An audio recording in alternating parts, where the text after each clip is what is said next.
Good morning, students. Today we will study p block elements. Okay, let us see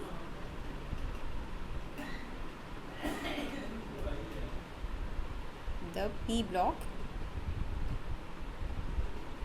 elements. Why p block elements are called p block elements? Because their last electron enters in p orbital, okay, और p सब shell, ठीक है. उनका last electron जो होता है वो p orbital में आता है, इसलिए उनको हम लोग p ब्लॉक एलिमेंट्स कहते हैं. ठीक है, जितने भी एलिमेंट्स हैं p ब्लॉक में वो सारे elements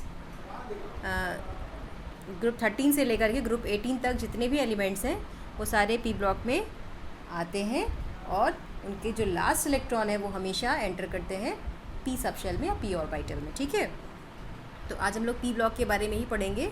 In class 11th we have read about S block elements, okay, and that is alkali metals and alkaline earth metals and hydrogen. We have read that. Today we will study the p block elements. Okay, so let us do the general characteristic of p block elements. Okay, let me rub this first. Okay, so p block elements, सबसे पहले आप इसमें क्या लिखेंगे copy में? Their last electron, आप ये बात लिख लीजिएगा, their last electron enters in p orbital, that's why they are p block elements. ठीक है, उसके बाद आप इनका general valence shell electronic configuration लिखेंगे. मतलब पूरे p ब्लॉक के लिए अगर हम इलेक्ट्रॉनिक कन्फिगरेशन लिखना चाहें तो वो क्या होना चाहिए. ठीक है, जैसे अगर अभी हम लोग लिखें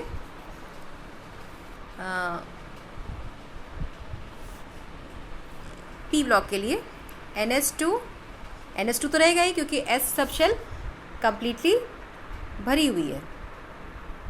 ठीक है, देन NP126 क्योंकि p ऑर्बिटल में 1 से 6 इलेक्ट्रॉन रह सकते हैं मैक्सिमम, क्योंकि p सब शेल में 3 ऑर्बिटल्स होते हैं ना, तो 3 ऑर्बिटल्स इसका मतलब मैक्सिमम 6 इलेक्ट्रॉन्स.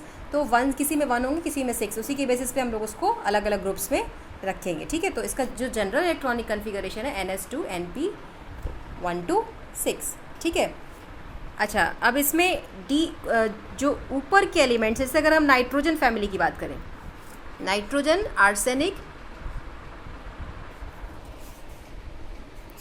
के बाद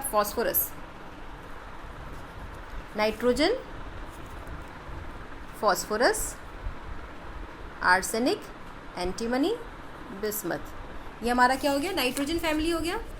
ठीक है, अब ये जो ऊपर वाले एलिमेंट्स हैं, आप जानते हैं कि इनमें d ऑर्बिटल्स नहीं होते क्योंकि यहाँ तक हमारा d ब्लॉक शुरू नहीं होता. लेकिन जो नीचे वाले एलिमेंट्स हैं, जो हैवियर एलिमेंट्स हैं, वहाँ पे बीच में s और p के बीच में d ऑर्बिटल्स भी होते हैं. अब ये d ऑर्बिटल्स आने की वजह से प्रॉपर्टीज़ में बहुत सारे डिफरेंसेस आते हैं in the upper elements and the lower elements of same family or same group of p block. ठीक है, जैसे नाइट्रोजन और फॉस्फोरस की प्रॉपर्टीज़ एंटीमनी और बिस्मथ से बिल्कुल फ़र्क होगी. Reason is the addition of d block, the addition of d orbitals. ठीक है, अब वेकेंट d ऑर्बिटल्स होंगे तो ये बहुत सारी चीज़ें चेंज कर सकते हैं, बहुत सारी प्रॉपर्टीज़ को चेंज कर सकते हैं. क्या क्या चेंज कर सकते हैं ये हम आगे देखेंगे. ठीक है, अभी हम देखेंगे कि क्या डिफरेंस. तो अभी हम जनरल कैरेक्टरिस्टिक के बारे में पढ़ रहे हैं. ठीक है, आपको इस चैप्टर में 13th, 14th, 15th, 16th, 17th, 18th इतना ग्रुप पढ़ना है. ठीक है, 15th ग्रुप मतलब नाइट्रोजन फैमिली. ठीक है, 16th ग्रुप मतलब ग्रुप 13 टू ग्रुप 18 है एक्चुअली, लेकिन ग्रुप 13, ग्रुप 14 ये आपने क्लास 11th में पढ़ रखा है. 11th में हमने 13, 14 कंप्लीट कर लिया. ठीक है, एल्युमिनियम वगैरह के बारे में हमने पढ़ा था ना, बोरॉन फैमिली. ठीक है, वो 13, 14 कंप्लीट हो चुका है. अब कार्बन फैमिली के बारे में भी पढ़ा था हमने 11th में. 12th में हमें ग्रुप 15 के बारे में पढ़ना है. ठीक है, ग्रुप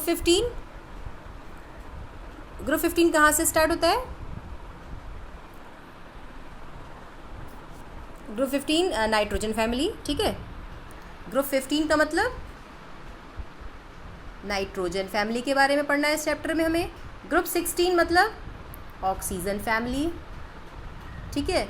ग्रुप 17 मतलब हैलोजेंस, और ग्रुप 18 मतलब इनर्ट गैसेस, ठीक है। इतने चीज़ों के बारे में हमें इस चैप्टर में पढ़ना है, ठीक है। तो मैं चाहती हूँ कि आप पहले रिवाइज करें, ठीक है।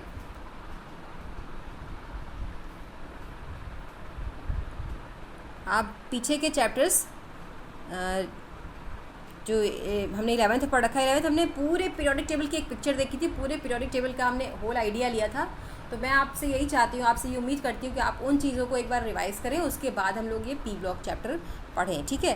तो अभी हमको 15, 16, 17, 18 पढ़ना है। फर्स्ट ऑफ ऑल मैं 15 स्टार्ट करूँगी, लेकिन उससे पहले हम लोग थोड़ा सा और बातें कर लें जनरल पी ब्लॉक के बारे में। अच्छा, क्या क्या चीज़ें हो गई। पी ब्लॉक कहाँ से स्टार्ट होगा, ग्रुप 13 से लेकर के ग्रुप 18 तक। 13, 14 हमने कंप्लीट कर लिया है, हमें 15 से 18 इस चैप्टर इज़ 12th क्लास में पढ़ना है। 15th is nitrogen family, 16th is oxygen family, and 17 is halogen family, and 18 is inert gases, ठीक है बच्चों। इनर्ट गैसेस में ही एक एलिमेंट है, first element of the inert gases is helium, ठीक है।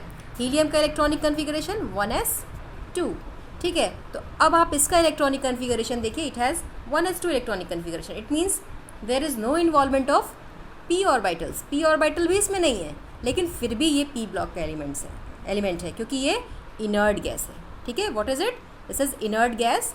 तो instead of not having any p orbital electron, it is p block element, ठीक है। क्यों है ये आपको समझ में अब आ जाना चाहिए, क्योंकि ये इनर्ट गैस है, इसको इनर्ट गैस के ग्रुप में ही रखा गया है, ये फर्स्ट एलिमेंट है इनर्ट गैस ग्रुप का, ठीक है। इतनी बातें हमारी हो गई। अच्छा, अब हमने डिफरेंस इन प्रॉपर्टीज़ कभी भी इन जनरल कभी भी पूछा जाए। अब हमारा ट्रम्प कार्ड स्टार्ट हो रहा है। हमारा ट्रम्प कार्ड ये क्या है कि अगर हम किसी भी ग्रुप की बात करें, जैसे मान लीजिए अभी हमने बात की थी, अभी हमने बात किया था किसकी, नाइट्रोजन फैमिली की। नाइट्रोजन फैमिली में कौन कौन है, nitrogen, phosphorus, arsenic, antimony, bismuth, ठीक है, इनकी बात की थी हमने।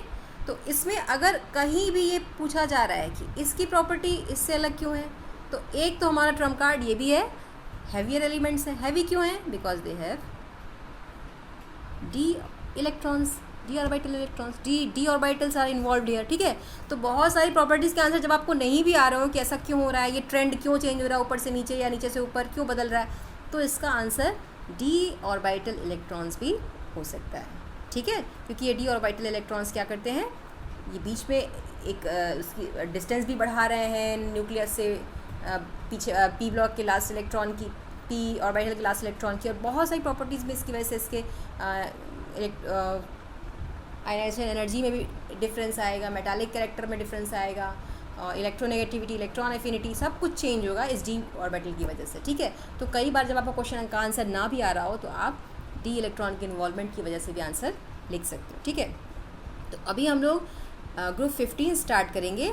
ग्रुप 15 स्टार्ट करने से पहले बच्चों मैं ये चाहती हूँ कि हमने बहुत दिनों पहले ये पीरियोडिक टेबल पढ़ा था और आप भूल चुके होंगे, मुझे पूरी उम्मीद है, और आपने एग्ज़ाम भी नहीं दिया है तो आपने उसको रिवाइज़ भी दोबारा नहीं किया होगा, ये भी मुझे पूरी उम्मीद है।